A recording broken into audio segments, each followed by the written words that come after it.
and today we want to talk to you about pregnancy conditions that you can get.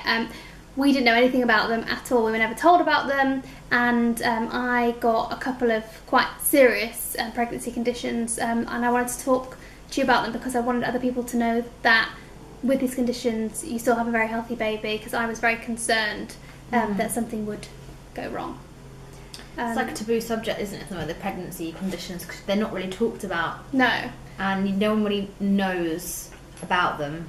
You have all the basic stuff, which I more or less had all the basic pregnancy problems, but some of the conditions you had, I'd never even heard of before. No. And I'm going to talk about the things that I had, and then Holly is going to talk about just the basic things that you can get in pregnancy, which generally a lot of people will and do get.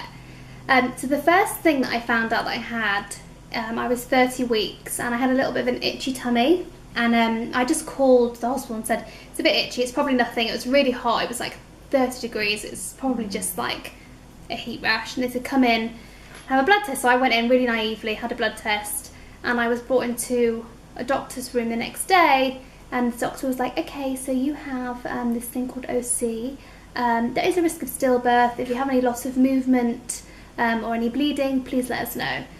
Your baby will probably be coming at 37 weeks, take these tablets. And I was like, what?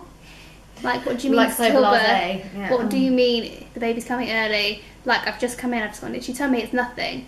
And I had to go home and do my research because the doctor was very quick and, to be honest, didn't really explain it very well to me. So I was really panicking when someone says you have a risk of stillbirth and you're pregnant.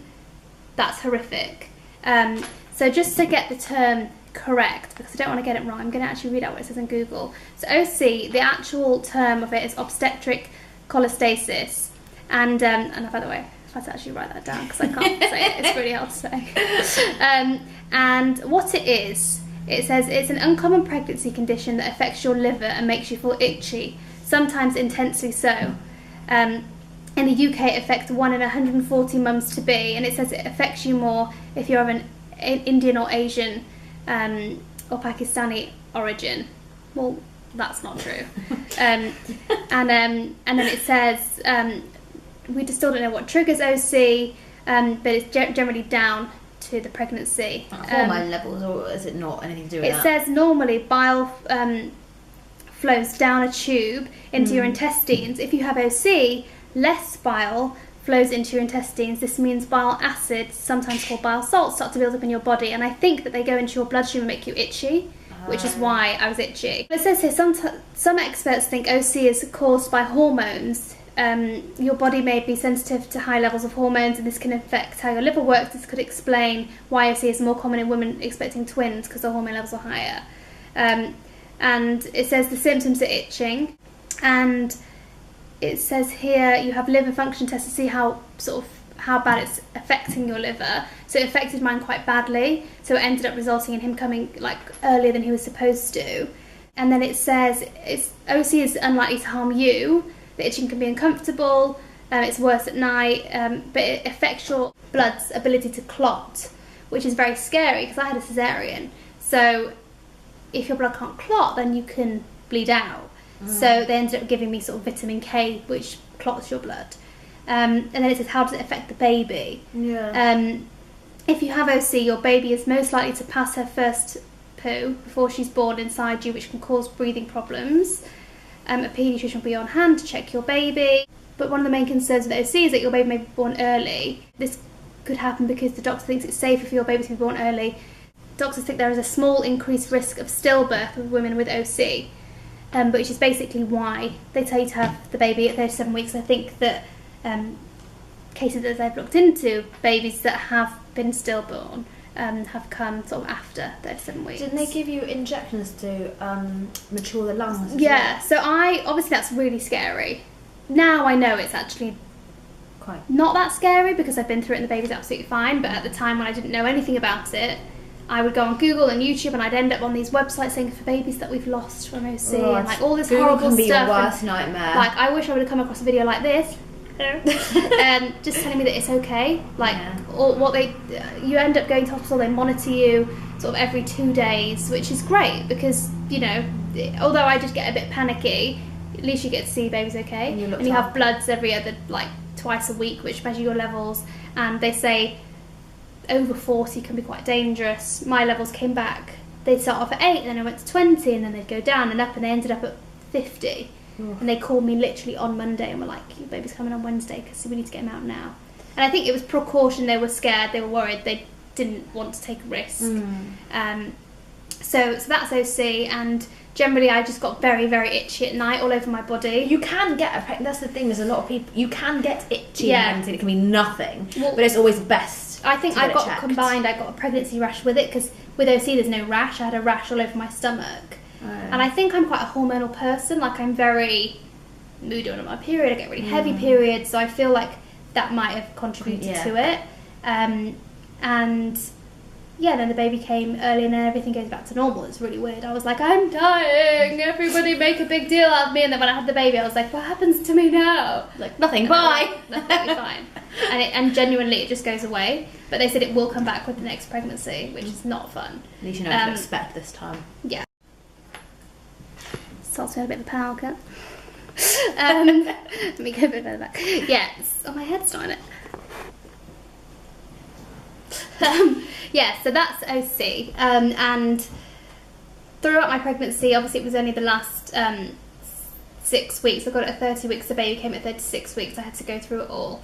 And it was more emotionally draining than anything else. He was fine. He came up really healthy, nothing wrong with him. He was actually really big for 36 weeks. He was nearly 6 pounds, no problems. And now he's like booming. He's like growing He's more a than big ever. bubba. It's like 17 pounds. But he's doing really well. So people out there that might have it, I think it's really important to listen to stories like mine and realise that actually it's not as scary. Yeah. I think that they just take precautions. And I wish that I knew that at the time. And the second thing I got, which can come hand in hand, is pregnancy diabetes. I'm not overweight. I didn't particularly eat bad. I didn't do anything that you would assume is associated with Diabetes. pregnancy diabetes. It's called gestational diabetes. It's just throughout the pregnancy and it goes after the pregnancy. But what that means is that you get a little thing like that, you prick your blood, which is not I hate bloods. And you have to test your levels after like an hour after you eat to make sure that they're not too high, because if they're too high it can be dangerous to the baby. So I literally had to just cut out everything from my diet, like anything related to sugar. Like I love fruit, I love yogurts, couldn't have any of that. And I literally had to have chicken, vegetables, eggs, protein basically, and I had to have 3 new potatoes with every meal. So random. Really random. Like 3 new, just 3. Just 3. And I had to have dinner before 8, and I had to have breakfast. I couldn't have breakfast after 8 in the morning. Oh. So it's like really, I think it's very just very regimented, yeah. And again with that, the reason I knew I had it, other than the fact my bump was like massive, they sort of measured it and said your bump's like off the scale. I was really thirsty. Like so thirsty, and nothing I drank would quench my thirst, and I kept saying I'm so thirsty, I'm so thirsty, I'm so thirsty, I'm so thirsty, and I didn't know it was that. I wonder how you get it then, like just one of those things. And they said to me sometimes, like, if you get one thing you can get the other thing. So yay for my next pregnancy, it's going to be so much fun. And I've actually also now found out that since I've been cured from all my pregnancy conditions, I now have an overactive thyroid. Woo! Yay! I mean, I'm surprised I'm still alive. And that's also related to the pregnancy. I'm actually waiting for a doctor's appointment today to find out how bad it is. But that should hopefully also clear up. But again, it's to do with your hormones. All these I don't know things too much about it because I actually have only just found out I've got it. But I'm still here. She's been through a lot. Yeah. So they were generally my conditions. And the reason I wanted to make this video is just to make people aware that there are things like that can happen. If you do get any itching at all, you should go to the doctors and get checked out, even if even if you don't think it's anything big. It's just important that you do, but also that you'll be fine. It's just a bit of an annoying situation to go through. And Holly had other things that I didn't have throughout your pregnancy. Mine was, but a fairly straightforward pregnancy. I didn't have any sickness.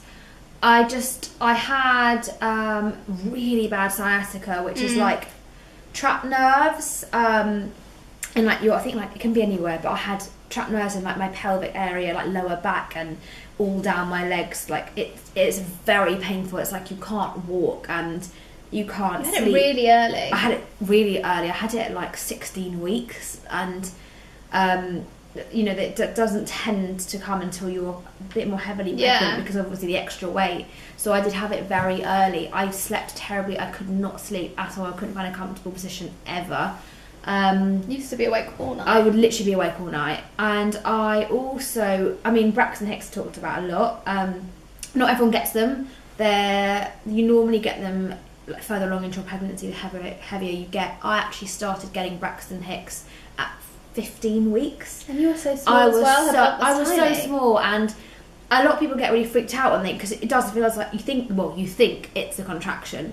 It's nothing like one, but obviously when you haven't experienced a contraction before, a proper one, you panic. And I remember getting it at like 15 weeks, and my stomach just all of a sudden went rock hard and into funny shapes, and I went straight to the doctor, and I was like, oh my god, what's happening? And they were a bit like, well, you're only 15, 16 weeks, so it's probably the baby moving. I was like, sometimes doctors, honestly. I was like, really? I don't think I could feel my baby moving. I ended up going to my hospital, and it was Braxton Hicks, which is very early to get them, and I had them constantly, and they do say to you to keep track of your Braxton Hicks. They were really terrible. Well, I remember laying in bed and being like, James, get me up, and I was like, oh. They are, and they started off like, I'd have like a couple a day, and then it got to a point when I was literally having 10 to 20 every day, and they actually tell you that if you have more than a certain amount, they say come in. To be honest, I mean, I did once, and the baby was absolutely fine. I just dealt with them. It's not, I couldn't walk for longer than, I wasn't even heavily pregnant, and I couldn't walk for like longer than 5-10 minutes without having to sit down, because every time I walked I'd get the Braxton Hicks contractions. Other than that, it was a fairly straightforward pregnancy. You got cramps as well. I remember. The leg cramps. I mean, that's very common. Honestly, I've never had cramps before. So painful. I've never ever experienced cramps before, and I woke up at like 3 a.m. I was like, oh my god! And I was like, I can't move. My whole calf muscle just seized up, and I was. What is that about? I have no idea. I think like give us a break. Yeah. Do you know what I mean? Oh, it was so painful. I mean, that was it. They're quite common pregnancy symptoms. And we both couldn't eat chicken. Oh yeah! I love chicken. I still can't to this day really eat it. Skin. And I had a boy, she had a girl, so it's not even like it's because we both had girls. Exactly. Chicken, I could not eat chicken. All I wanted was red meat. I never eat red meat. All I wanted was burgers and mince and sausages but again, this whole cravings thing, I don't know, like, they say that if you're craving this, you're having a girl, or this, you're having a boy, but we had very similar cravings, are very similar things that made us feel sick, and other than my conditions, everything was very similar. Yeah. No, mine were fairly straightforward, fairly common pregnancy symptoms. They weren't nice, but they were nothing like Sophie. But so we wanted to make this video just to make you guys aware of the situation, what's normal, what's not. Everything is normal. To be calm. And I used to go in and be like, so everything's fine. They'd be like, for now. See you in a week. See what changes. So yeah, that's our video on pregnancy conditions. Bye.